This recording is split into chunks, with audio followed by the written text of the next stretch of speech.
Hello बच्चों, let's read the question. Identify the correct statement for the rotational motion of a rigid body. So बच्चों, सबसे पहला key concept है यहाँ the two words rigid body.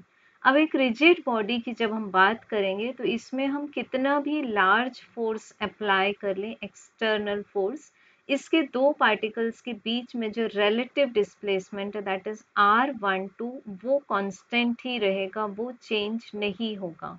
और जब ये बॉडी रोटेट करेगी, सपोज इसमें मान लेते हैं एक सर्टेन एक्सिस ऑफ रोटेशन जिसके अबाउट ये बॉडी ओमेगा स्पीड से रोटेट करती है।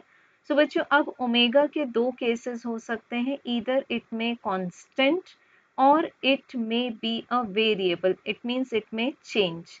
तो अगर ये कांस्टेंट है तो इसमें एंगुलर एक्सेलरेशन हो जाएगा 0, एंड अगर ओमेगा चेंज होता है तो एंगुलर एक्सेलरेशन होगा नॉन ज़ीरो। सो यहाँ पर ऑप्शन ए गिवन है, individual particles of the body do not undergo accelerated motion. तो इसमें अगर हम एक पर्टिकुलर पार्टिकल को मान लें तो ये अपनी ही जगह से पूरा फुल रिवॉल्यूट होकर एक सर्कुलर मोशन देता है। अब सर्कुलर मोशन की जब भी हम बात करेंगे तो वेलोसिटी को एक्सप्रेस करेंगे हम टेंजेंशियली, एंड क्योंकि वेलोसिटी का डायरेक्शन हर मोमेंट पर चेंज होता है, इट मीन्स यहाँ पर इंडिविजुअल पार्टिकल में फीलिंग होगी एक्सेलरेशन की। तो ऑप्शन ए इनकरेक्ट है। Option B, the centre of mass of the body remains unchanged. तो ये हम बता चुके हैं पहले ही कि रिजिड बॉडी मीन्स इसमें इवन लार्ज फोर्स लगाने के बाद भी relative displacement between the particles नहीं चेंज होगा। तो सेंटर ऑफ मास भी इसका कांस्टेंट प्लेस पर रहेगा। सो ऑप्शन बी करेक्ट है। Option C, the centre of mass of the body moves uniformly in a circular path.